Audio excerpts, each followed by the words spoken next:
Nag-attend ako ng Go High Level Live Manila noong August 8 at August 9. At noong second day, nag-announce ng bagong features si Chase about events.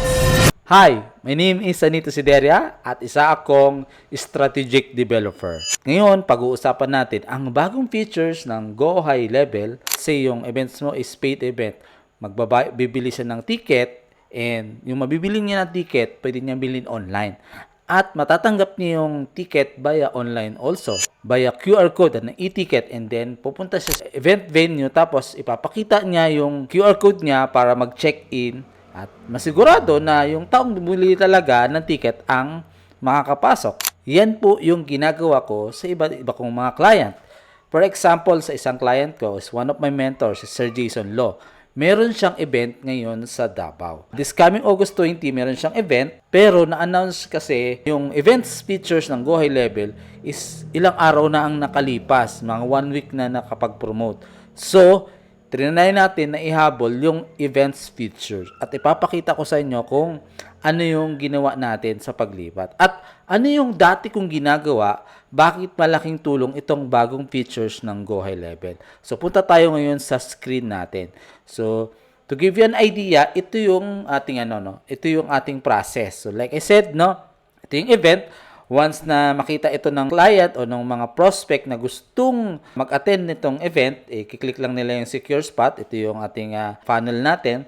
Tapos, gumawa tayo ng form, na to collect the payment. So, ito yung process natin, mag-upload sila, tapos lalagay sila ng name, ilang quantity ang gusto nilang kunin, and then upload nila yung proof of payment. Kasi ayaw nila gumamit ng payment processor like PayMongo, Sendit, or PayPal, or since wala tayo sa US, di tayo makagamit ng Stripe. So, gagumamit tayo ng normal payment ways like pagpasa ng GCash, pag-bank transfer, or manual. So, tingnan po natin. So, ito yung process, So, punta ngayon tayo, ano yung ginagawa ko na process at ano yung mga napalitan. So, una, ang ginagawa ko ay gumagawa muna ako ng form, So, yung form na yon, dalawa yung form na gagawin ko. So, gumagawa ako ng payment form. So, which is ito yun, nakita nyo kanina, Payment form ang tawag dito. Tapos, gumagawa rin ako ng participant check-in form. So, ito nakikita nyo, So, ito yung super basic na form natin, na check-in. So, sa form natin siya gumagawa tayo ng workaround. Now, ngayon, after natin makagawa ng form, in-embed natin yan sa funnel na ginawa natin. So, ngayon, after nyan, gagawa tayo ng automation. After ng form, gawa tayo ng automation. So, ang need ko ay 3 automation. So, meron akong, once na nag-submit sila ng payment through funnel, makakatanggap yung ating admin ng notification na merong nag-payment. Tapos, kailangan nilang i-verify kung pumasok talaga ang payment. And then, after nun, na nalaman na successful, gagawa ng invoice or nung ticket. So, which is, ito yung automation na yun. So, dito sa automation na yun, ang dami nating pinagagawa, Once na nag-register sila at naging successful yung payment nila, kailangan ko siya i-confirm at the back end, magtitintay, malalagyan sila ng tag. Tapos, meron pa akong mathematical na procedure na ginagawa. Kailangan, kasi pag bumalik sila, kailangan eksakto pa din yung bilang ng ticket nila. Kasi pwedeng mangyari, mapalitan yung value ng ticket or dami ng ticket na nakuha nila. Once na makakatanggap sila ng e-ticket via email. So, ngayon, itong e-ticket na to, since wala namang QR code talaga na built-in na unique QR code para doon sa event na yon, ay gumawa tayo ng ibang So, nag-build tayo niyan. So, paano yan gagawin? So, sinet up pa natin to. Gumamit tayo nitong API qrserver.com. Pwede kang mag-create ng QR code. Tapos, maglalagay ka lang ng mga field data dito. So, para ma-connect mo yan, kailangan mo gumawa ka na ng form. Ito yung check-in form natin. So, kailangan ko makuha yung link nitong form na to. So, kailangan ko kunin to. Tapos, once na nakuha ko to, gagawa ako ng trigger links. So, mag-a-add ako ng trigger link. Tapos, ilalagay ko dito kung anong name ng link. Tapos, ipipaste ko to. Tapos, ang gagawin ko, lalagyan ko pa siya ng mga values tulad nito. So sige, ipakita ko na lang to, no. So maglalagay pa tayo ng mga values na ito, mga field values, yan, check-in status, etc. So tapos after niyan, kailangan itong trigger link na to doon sa email, gagawin natin siya. So ito yung email builder natin. Ito yung pinaka QR code. Kumuha tayo ng image elements, tapos sa image element nilagay natin yung URL para ito yung lumabas, yung QR code ang lumabas. Tapos ngayon, ito yung size ng QR code, tapos yung data ng QR code, ito yung trigger link. Which is yung trigger link, ang laman nun ay yung link nung form na ginawa natin. So, ganun yung mangyayari. So, pagka preview mo siya, magkakaroon siya ng QR code na ganyan. Yun po yung process natin. No? Medyo mahaba. Tapos pagdating sa venue, merong automation tayong ginawa. So, ito naman na yun. Check-in. Makikita natin dito na meron tayo. Once na nag-check-in through that form, ang mangyayari is magtatag siya. Tapos, meron pa akong ginawa na kailangan mabawas yung, let's say, bumili ng 5 ticket. Dapat pag nag-check-in siya, kung 5 yon, di magiging 4 na lang dapat, magma-1. So, may mathematical process pa akong ginawa. Tapos, after 24 hours, makaka-access sila ng groups, community page, tapos yun. Ay, end na po yan. So, medyo mahaba yung process na ginawa natin. So, true enough, nung nagkaroon ng features, medyo napadali. At, siyempre, mas naging full featured siya na events talaga. Paano yung full featured? Kasi dito sa bagong features na to, na events, ay dito pwede mo makita, ayan, so ito yung events natin, no? So dito pwede mo makita yung ilan na yung nag-register. Ayan, makikita natin ilan na yung nag-register. Ilan yung ticket nila na na-register, no? Ilan yung ticket. Tapos, ilan yung revenue mo na nagawa mo. Tapos sa check-in, makikita mo din kung ilan na yung nag-check-in, no? Ilan pa yung hindi. So, makikita mo yan. Tapos, meron siyang mobile check-in features pag nag-check-in. So, nagiging madali, no? At, pwede ka na rin hindi gumawa ng funnel, no? Kasi, meron na siyang built-in na page. So, pag preview ko to, sa ngayon kasi, ang ginawa ko, hindi available yung ticket into public. So, kasi, dahil nga ang gusto nila ay through this funnel. Pakita ko sa inyo kung paano to ginawa. So, medyo mahaba lang introduction natin, but it's worth it na malaman nyo kung paano ito ginawa. So, tingnan natin, no? Once na nandito ka, imagine na wala pang laman yung mo, no, kung first time. So, ang gagawin mo is click lang yung create events. So, once na nag-create ka ng events, meron kang dalawang pagpipilian. RSVP, ito naman ay free event lang ito. So, let's say, meron kayong birthday or debut or mga simple dinner event na free event lang siya. So, ito yan. Tapos, ito naman yung ticket na possible na pwede ka gumawa ng ticket na merong VIP ticket, regular ticket, or tapos, merong schedule yung ticket mo. So, mga ganon. So, sige, ito muna tayo sa ticket kasi ito yung ginawa ko. Once i-click mo yan, mapupunta ka dito. Tapos, ilalagay mo yung name nung event mo, i-upload mo yung cover photos. Makikita mo dito sa kanan yung mga changes. Ayan, meron tayong desktop view at merong mobile view. Tapos, yung short summary, description, tapos click mo lang yung continue. No, hindi tayo gagawa, papakita ko na lang sa inyo, ginawa natin. So, dito, ayan, i-edit natin yung details nito. So, ito siya, no, para may idea kayo. Ito yung events name, nilagay natin. Tapos, gumawa tayo ng cover. Tapos, yung short summary. Naglagay din tayo ng events description. So, pinalitan natin yung event description ng ticket inclusion. So, nasa yan sa diskarte mo, may papakita kung paano. Tapos, ilalagay mo lang kung kailan mag-start yung date, kailan, no? So, August 20, 2 p.m. Tapos, mag-e-end din siya ng August 20, 5 p.m. So, let's say kung 2 days siya, malamang babaguhin yung date. Tapos, yung time zone at yung format na gusto mo, kung gusto mo ba yung 24 hours na hour or yung 12 hours every 12 hours. So, yan. Tapos, ilalagay mo yung location mo dito. Dito, maganda sa location na to. Pag tinype mo yung location mo, automatic makikita niya, no? Ma-detect niya sa map yung location kung saan available. Tapos, ilalagay mo din yung information. Sino yung organizer? Organize ba ito ng ibang team or ano? So, ilalagay mo yan. Tapos, email at website. Kung mayroong website, and siyempre, at our case, meron kaming sales funnel. Tapos, number. If you don't want to include the mobile number, okay lang, hindi siya required. So, ngayon, once na nagawa mo na yan, mapupunta ka na ngayon sa tickets. So, dito, magki-create ka ngayon ng tickets. So, pag wala ka pang ticket, di mo pa ito makikita, no? So, dito, pag nag-add ka ng ticket, Ayan, pag nag-add ka ng ticket, kunwari, kikreate tayo ng new, ilalagay mo dito anong name ng ticket mo, anong klase ng ticket mo, pwede mong gawing fixed price or free. So, ito yung fixed price. So, let's say, kunwari, nilagay ka ng 3,500.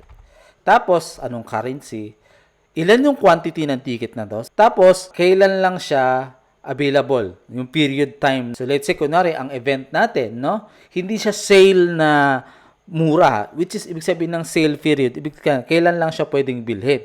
So, kung kailan nyo ilalunch, doon siya mag-start. Yung end, kung kailan, hindi na pwedeng bumili. So, in that case, ang event namin is August 20. By the August 20, ng 2 p.m., end na, hindi siya na pwedeng bumili through this, Okay? Tapos, meron siyang advanced setting. Dito sa advanced settings, yan, pwede ka maglagay ng short description. Tapos, pwede mong i-show yung ticket or i-hide o when not on sale. So, ano ngayon to? So, siyempre, pag hindi siya sale, hindi siya maano.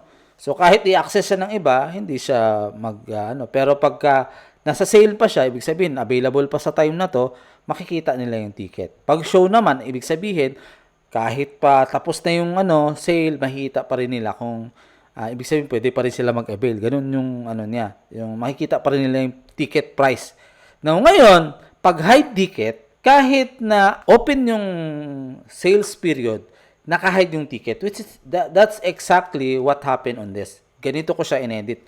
Naka-hide din. Kung makikita nyo, naka-hide din siya. Kaya, pag clinic niya ito, kahit makita to, itong page na to ng iba, hindi sila makaka-purchase, no? Kasi, ang ginawa ko dito, dahil meron na kaming nagawang funnel, at nandito na yung price namin, no? Nandito na yung price, nandito na yung paano sila mag-upload ng payment, etc. Ginawa ko na lang, gumawa na lang ako ng internal na event na ako lang makita at nilagyan ko lang ng free. Pwede ko rin naman siyang i-edit anytime. Gagawin ko siya ng presyo, tapos isi-save ko lang siya at magkakaroon na siya ng presyo. Pero now, para hindi mahaba yung process ko, lalagay ko lang yung free for now. So, ganun lang ka simple, no? So, meron ka ng event and pwede ka mag-create ng coupon. Again, yung ticket types, pwede kang gumawa ng madami. Iba-iba. Meron ka pang, gusto mo, meron kang standard, VIP, BBVIP, Super VIP. Di ko alam kung ano gusto mo. Ngayon, pwede ka rin mag-create ng coupons. Dito sa coupon, pag nag-add ka ng coupon, ilalagay mo lang. So, ang tawag sa coupon na to, early bird coupon or special coupon, or kung meron kayong partner, pwede nyo bigyan ng coupon. Tapos, pwede ka mag-enter or mag-generate ng coupon, ilang percentage, tapos discounted offer, no? Anong klase, fixed coupon ba siya or gusto mo percentage? So, ikaw bahala. Tapos hanggang kailan lang siya. So, yan pwede tong pang-promote na within this span of time may expire ng yung coupon na yan. Tapos, pwede mo siyang lagyan ng limited number. Ilan lang yung pwedeng mag-redeem ng coupon na yon. So, let's say, gusto mo lang first 20. Yan, pwede ka maglagay niyan. Tapos, saan mo gustong ilagay itong coupon na to? Saang ticket lang. So, this time, standard lang yung ticket natin. So, kung meron ka bang ibang ticket, lalabas yan dyan. Tapos, pwede mo din siyang i-limit used to once per customer. Ibig sabihin, kada customer, isang beses niya lang pwedeng gamitin yung coupon. So, in that case, hindi ka ma-abuse. Tapos, ngayon, dito naman sa schedule, ayan, dito, let's say yung event mo is 2 days. So, pwede ka maglagay ng 2 days schedule, no? O kaya naman, ang schedule mo kahit 1 day lang, let's say, meron ka iba't ibang topic or speaker na alam mo na yung program. So, let's say, kunwari, yung siyempre, ang unang schedule mo sa event mo is nakalagay is registration. So, meron kang time ng registration, 1 hour.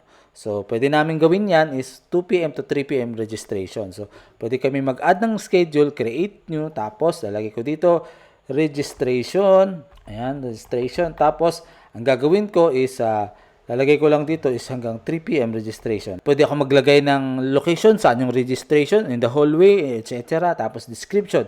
Tapos, kung itong event na to may speaker, lalagyan mo ng speaker. Pero dahil wala namang speaker ang registration, hindi kailangan. Tapos, i-click mo lang yung add schedule. At makikita mo, meron na siyang registration. Tapos, next, first speaker. So, sa per speaker, ilalagay mo naman.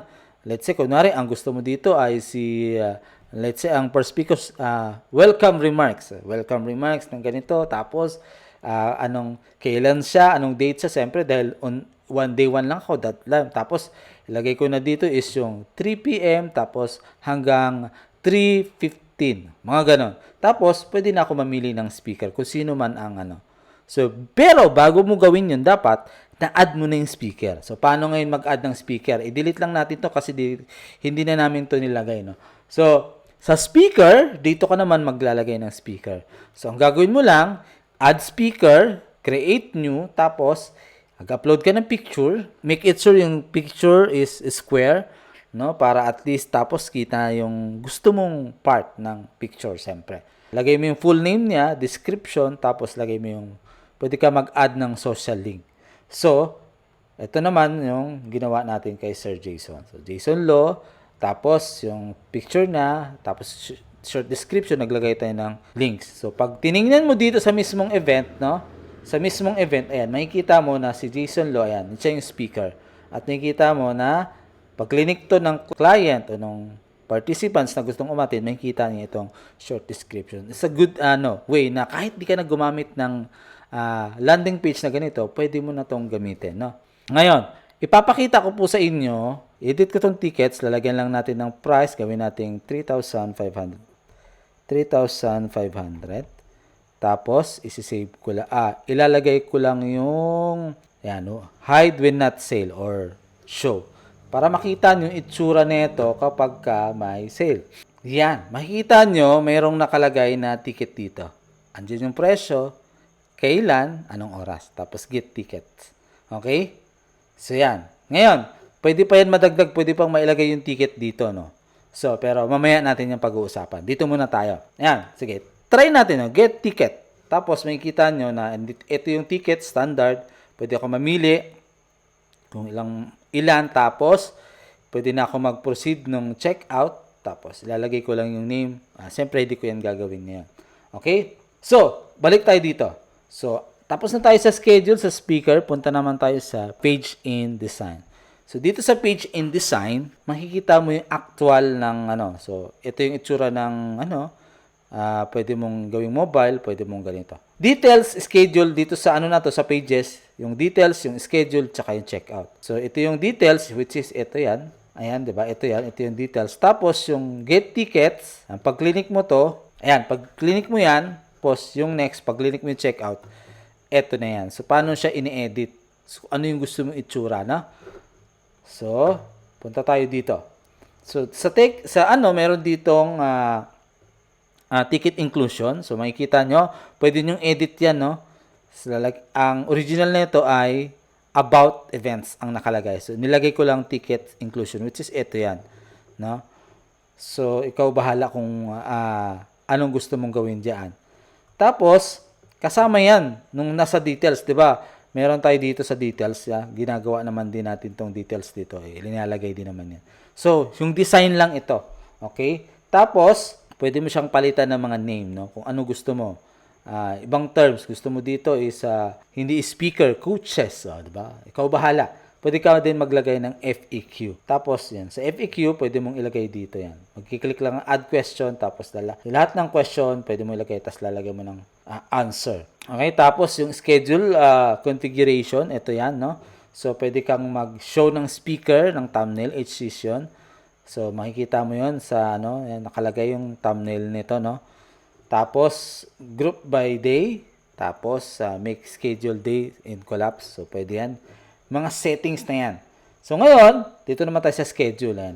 Pwede mo din, so, siyempre yung schedule, hindi na siya pwedeng on and off, no? Ngayon, dito sa checkout, halimbawa, gusto mo lang mag-collect ng data kasi pre-event siya. Hindi kailangan checkout hindi kailangan billing information ang ilagay mo kasi nga, pre-event siya.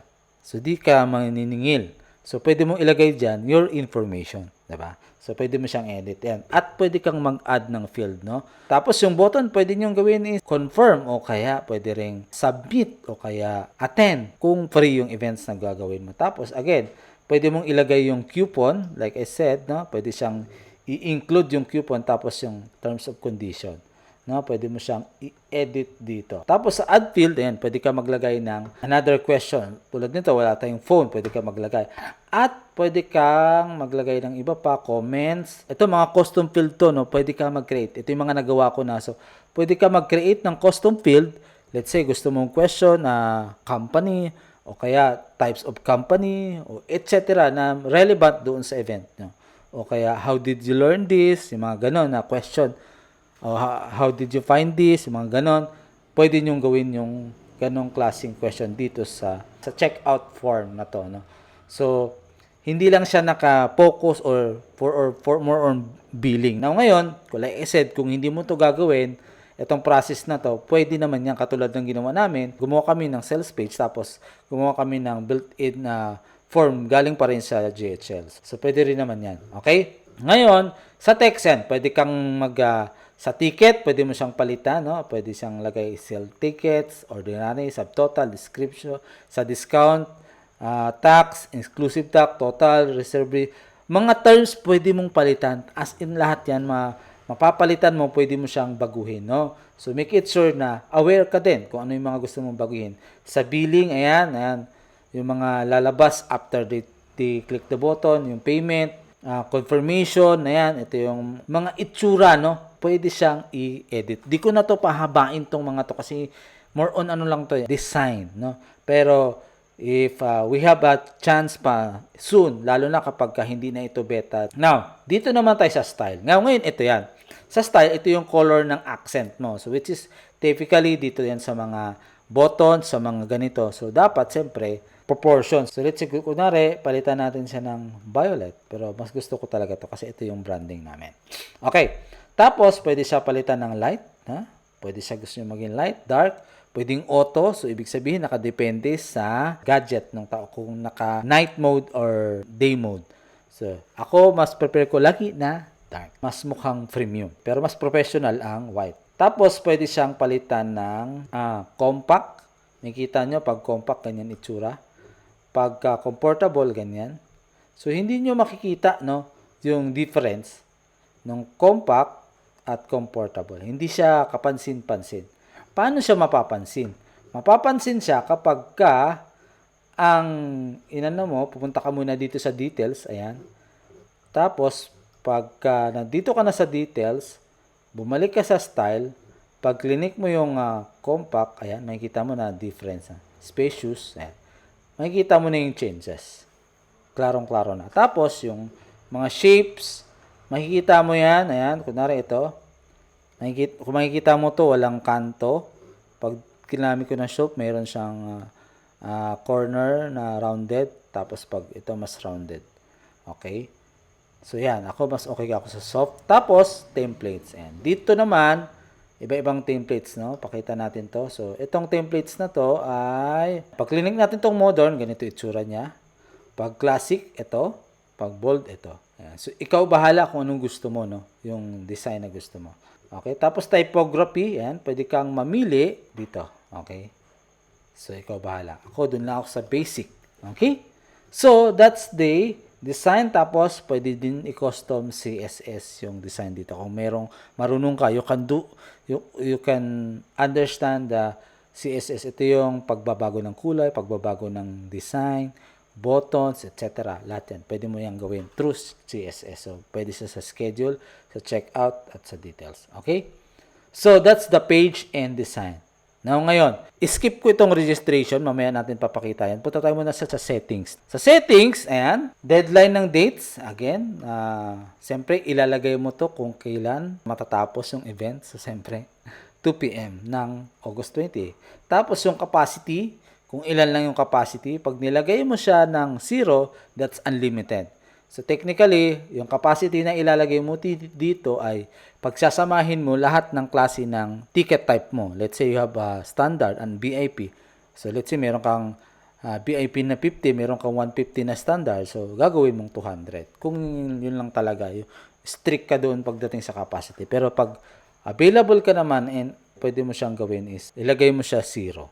Para unlimited siya. Tapos, siyempre, naka-check yung check-in since dahil ticket ito, required talaga na QR code check-in siya. Tapos, ang payment status allowed for check-in, ayan, ibig sabihin, anong stage na? Kasi 'di ba, pagka bumili sila ng ticket, bumili sila doon, meron sila dong status na pending, processing, tsaka success. So, sino lang ang pwede mong i-check-in? Siyempre, kung hindi pa complete yung payment niya, hindi pa sa para makita nyo sa registration, makikita nyo na yung status nito dapat succeed. So, since nasa check-in ka, dapat succeed.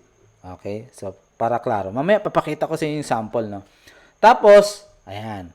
Ito yung isa sa maganda, no? Let's say, merong tao na sa team nila, merong isang taong inutusan bumili ng ticket para sa team nila. Pero, gusto nila, lahat ng tao na to ay maka-register by their own name.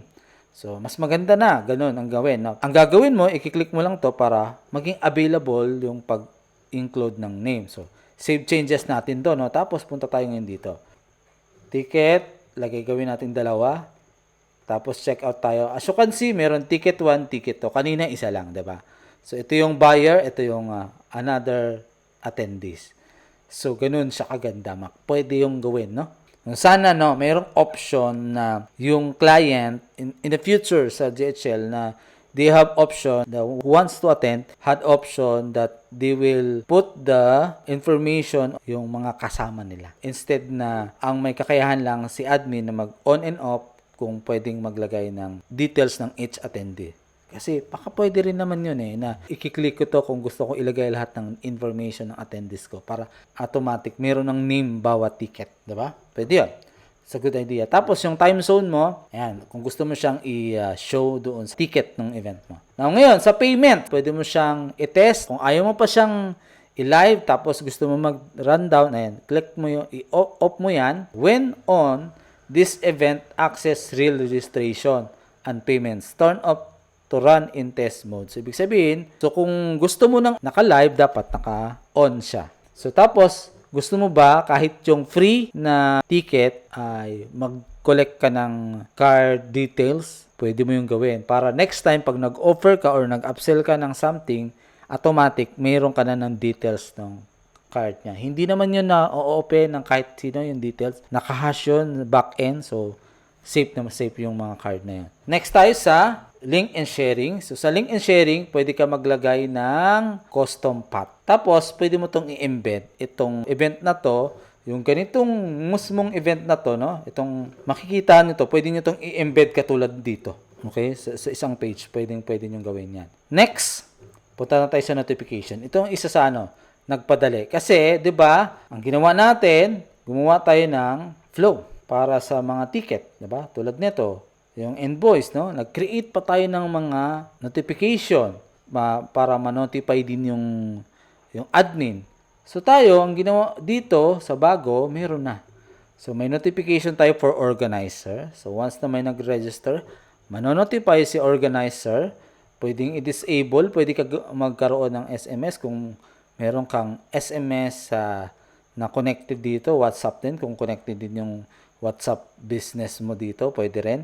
For now, email lang ang available natin dito. Tapos, pwede natin itong enable. Tapos, ilalagay natin ito dito. So, mayroon siyang mga custom values na pwede mong gawin. No? Pagka naka-enable yan, mai-edit mo to. Tapos, pwede ka mag-create ng contact name, yung events type, kailan nag-start, anong location, anong ticket, etc. Tapos, pwede din mapadalhan ng daily summary si client. So, everyday, mayroon siya, makikita niya kung ilan na yung bumili ng ticket, ilan na yung succeed, and pwede rin yan i-edit dito. Yan.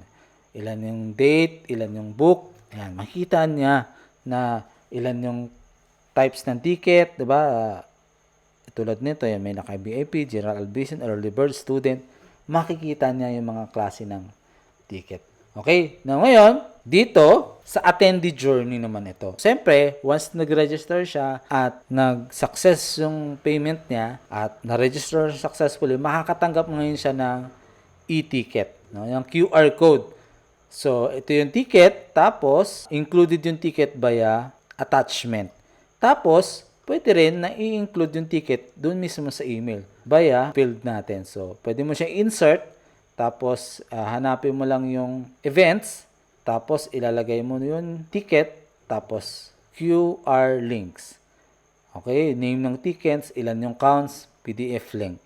Pwede rin yun, PDF link. So, links ng mismong ticket, pwede rin yun. Yung pinaka-main ticket yun. I hope soon, no? Kasi, kunwari, 4 yung binili niya, ang mangyayari, 4 na links yung nakalagay. So, mas maganda sana na nilagay natin to. Sana, ang gawin nila is, di ba, nilagay natin tong ticket, is ang instead na QR code links, meron ding option na QR code. Tapos, lahat ng QR code, lalabas na hindi na lang siya links. Kasi ngayon, links lang siya. Okay? Ito naman, reminder. So, once na nag-register, pwede kang mag-send ng reminder before the event. So, pwede kang pumili ng when would you like to trigger the notification. Pwedeng 3 days, 1 day, o kaya months, weeks, hours, minutes. Pwede, no? Pwede ka mag-add. Di ko pa alam kung gaano kadami, no? Yung pwede mong gawin, it's up to you. So, siyempre, mas maganda, halimbawa, yung Go High Level namin events na nakaraan, almost every time merong notification via WhatsApp. Every may nasa bagong program na ino-notify niya. Ang galing. So, pwede rin itong gawin. Itong ano na to. Kunwari, anong part na. Tapos, meron din tong events notification update. So, once na meron kang binago, no, notify attends about changes to events details, time, or venue. So, let's say may binago ka dito sa details, no? May binago ka dito sa details, no? Binago mo ngayon yung description or date and time. Yan, automatic is manonotify sila through this. So, pwede mo itong i-edit no, na mayroong mga changes sa date. Tapos, after event. Ito naman yung mga thank you message. Tapos, pwede ka mag-add dito no, ng marami pang ano. So, pwede kang mag-create ng maraming follow-up sa kanya. Paulit-ulit. No? Tapos, let's say thank you o kaya avail or upgrade. Hindi ko alam kung ano pang mga possible na pwede mong gawin. No? So, yan yung journey ng event. So, hindi mo na kailangan mag-juggle, pupunta ka ng email, mag-create ka ng email, kikreate ako ng trigger links, kukuha ako dito, tapos kikreate pa ako ng check-in form. 'Di ba? So, ang dami kong gagawin. Andito na lahat. So, sobrang ganda talaga nito. Perfect to sa mga may events. At, meron na ganitong feature sa labas at kailangan mo magbayad ng mahal. Ito, on that platform, free na siya. Okay? Pero, the Go High Level itself, may bayad siya. By the way, kapag gusto mo magkaroon ng Go High Level, nandyan po sa description or sa comment section yung link para makakuha ka ng free trial at para matesting mo. At kayang-kaya natin yan, pwedeng natin gawin yan ng 1 month free trial. Sabihin nyo lang ako, i-assist ko kayo. Next, dito na tayo sa registration. Babaguhin ko lang yung ticket, no? Kasi may presyo yung ticket.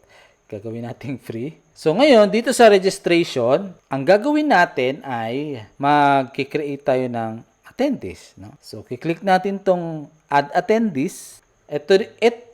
Again, guys, sorry ha, no? Hindi ko na-explain. Pag re-register, siyempre, dito pupunta sila, no? Kung kailangan nilang gamitin to. Pero dahil ayaw natin itong i-show, dahil meron na tayong sariling landing page na dito na sila nagbayad, kaya ang ginawa po natin, manual po nating i-add yung attendees. So, pwede po yan yung gawin yan. So, let's say merong nagbayad sa'yo ng manual payment. Pwede ka mag-add ng attendees through manual. So, click natin tong add. Tapos, ilan yung attendees? So, let's say isa. Sakto po, no? Kasi may bumili sa ating ticket ngayon. Tapos, kiklik natin yung continue. And then, make it sure na itong attendees na to ay naka-add na siya. Meron na siya dito. So, pag pumunta ka sa contacts, na-add mo na dapat yung attendees mo na yun. So, siyempre, kung sino yung admin mo, tech mo, pwede silang gumamit. So, ngayon, pakita natin, no? Kopyahin natin yung, email ni Shay. Kopyahin ko to kasi siya yung bumili ng ticket. Tapos, i-paste ko lang to dito. Tapos, once na paste na yan, siya na lang lalabas. At yan, lalabas na yung name niya rito. Tapos, kiklik ko na yung continue. And then, siyempre, kung may payment yan, kung need ng payments, meron kang ilalagay na setup. Kung may payment, pwede ka maglagay ng manual. Pwede ka maglagay ng card also through payment. So, hindi ko yun papakita kasi ginawa ko lang siyang free. And then, add attendees. Then, once na add attendees na yan, yun. Tapos, na-add na siya. Technically, nandito na siya, si Jay, at succeed na yung kanyang status. Ngayon, sa check-in, ano yun? So, siyempre, darating na yung araw. Ayan, nakita nyo, 20 na siya, no? 16 na registration. Sa check-in, makikita mo dito lahat nung nag-check-in. So, pwede mo silang i-check-in, no? One by one.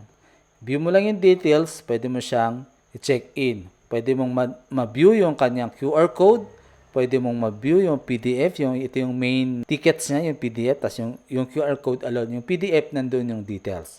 So, ganun po siya. Pwede ka mag-check-in gamit itong mismong desktop application. Pero, ang good thing, pwede rin siya through mobile phone. So, paano yun? Dapat, siyempre, meron ka noong application, lead connectors. Sa application, papakita ko sa inyo, meron dito sa apps, no? Nakalagay dito sa apps, sa pinakababa, marketing, nakalagay events. Dapat updated yung apps mo kasi bago ito. So, ako nilagay ko na siya sa pin app action para kitang-kita na. Tapos, click natin yung events, no? Makikita nyo na yung events. Pag click ko yan, ayan, tapos pipili natin yung anong klaseng event. So, lalabas dyan lahat. Then, after that, paglabas, sa ano na yan, ayan, di pala ako naka-view, no? Tapos, then after that, ang mangyayari ay, kiklik mo tong mismong event, tapos, makikita mo na dito yung mga, so, pwede mong i-click yung mga tao, tapos, pwede mo na siya, pag-click mo sila, tapos, manual check-in. Pwede yon, no? Or, scan to check-in. So, pwede siyang scan. So, siyempre, hindi ko gagawin yun ngayon dahil naka-live na ito. So, pinakita ko lang sa inyo sa sample. So, yan. Okay? So, yun lang po. Ganun po kaganda itong check-in na to. Now, gaano ito ka lupit? Una, hindi mo na kailangan mag-juggle ng mga iba't ibang ano. At pangalawa, kung mayroon ka ng Go High Level, free mo na siyang magagamit. Kaya sobrang ganda po nito. Now, kung gusto mo matuto pa ng mga iba't ibang features nitong Go High Level, make it sure na naka-follow ka sa akin, nakasubscribe ka dito sa ating YouTube channel. Siyempre, ang YouTube channel ng hindi magagaling pero gustong gumaling. At make it sure, kung gusto mo matuto naman at gusto mo magkaroon ng sarili mong ganitong klaseng system, contact niyo po ako. I can help you. Pwede tayo magkaroon ng discovery call. Visit nyo lang po yung website ko, sanitosideria.com, at free consultation po yon. Pwede natin pag-usapan kung paano kayo matutulungan. At kung gusto nyo magkaroon ng sariling high level, meron po tayong free trial. Maraming salamat at see you po sa next video po natin. Bye-bye!